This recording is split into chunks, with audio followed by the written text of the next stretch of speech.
आज कुछ हदीस के दावेदार जो अपने आप को अहले हदीस कहते हैं, मगर उनकी जहालत का यह आलम है कि इन मौजूदा सरी हदीसों को इनकार करते हैं इनका, और माज़अल्लाह नबी के नूर को इनकार करके नबी को जो नूर मानते हैं उन्हें काफिर कहते हैं। आइए यहाँ से मैं कुछ क्लिपें दिखा रहा हूँ।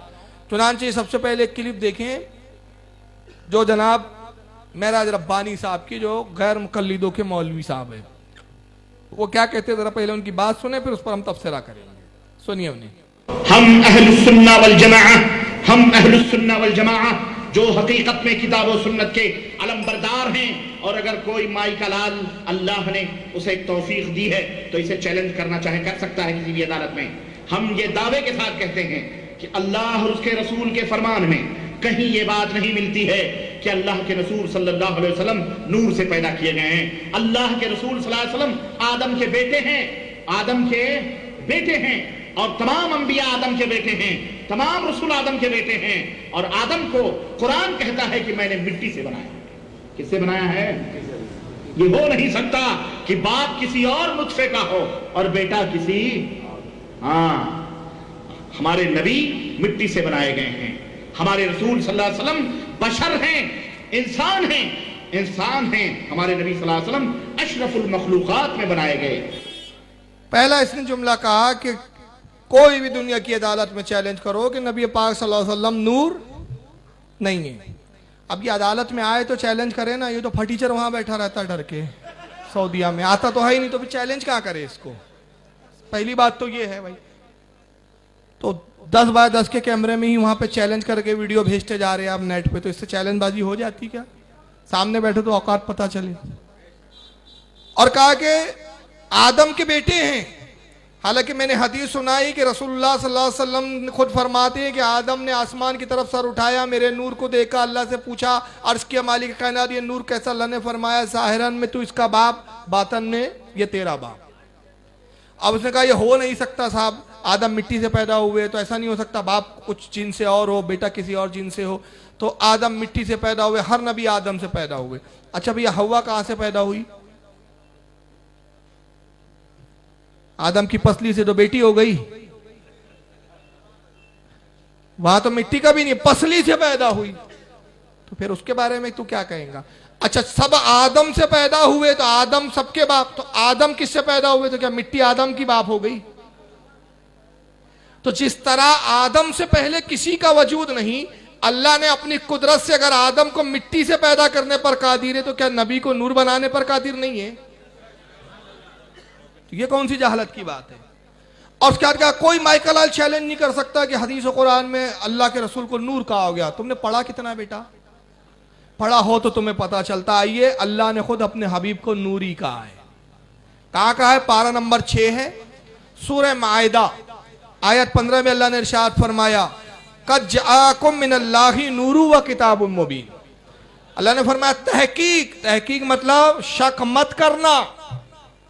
कद के मायने बेशक, बिलाशुबा, तहकीक के साथ यह बात की जा रही है। कद यानी तहकीक, बिलाशुबा तुम्हारी तरफ अल्लाह की तरफ से एक नूर आया। देखिए कमाल, देखें अल्लाह ने यह नहीं फरमाया कद खलका मिनल्लाहि नूर, अल्लाह ने तुम्हारी तरफ एक नूर पैदा किया, ये नहीं फरमाया। जाकुम आया,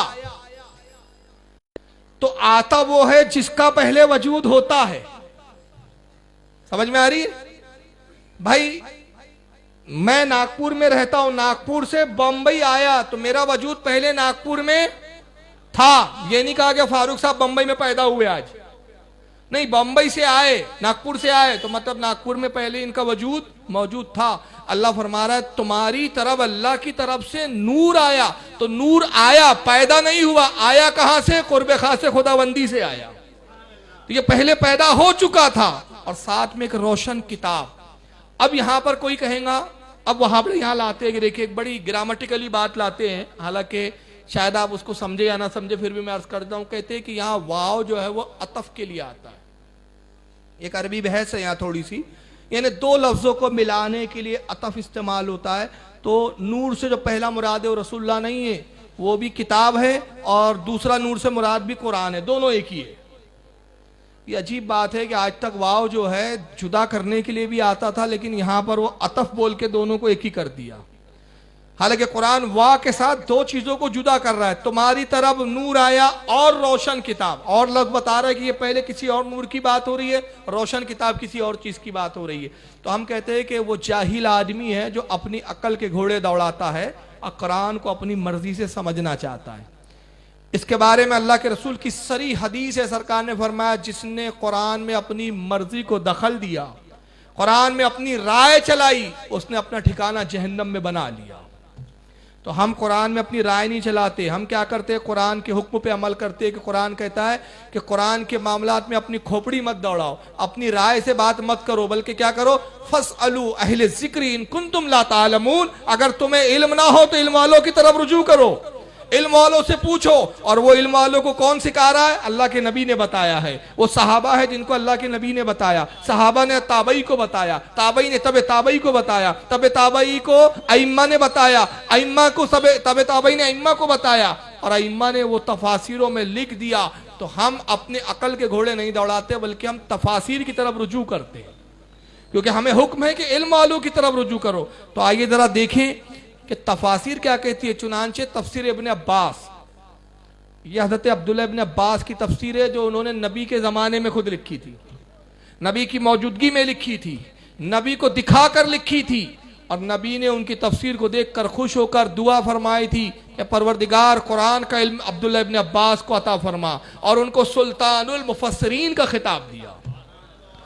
तो अब्दुल्ला इब्ने अब्बास जो हुजूर के चचाजाद भाई है, वो अपनी किताब जिसका नाम है तनवीरुल मुक़बास मिन तफसीर इब्ने अब्बास, सफ़ा नंबर 199 पे कहते हैं कद जाअकुम मिनल्लाहि नूरुन, यानी मुहम्मदन सल्लल्लाहु अलैहि वसल्लम। कहती कि कुरान ने जो कहा तहकीक तुम्हारी तरफ एक नूर आया और एक रोशन किताब, तो कहते हैं नूर से मुराद या रसूलुल्लाह सल्लल्लाहु अलैहि वसल्लम की ज़ात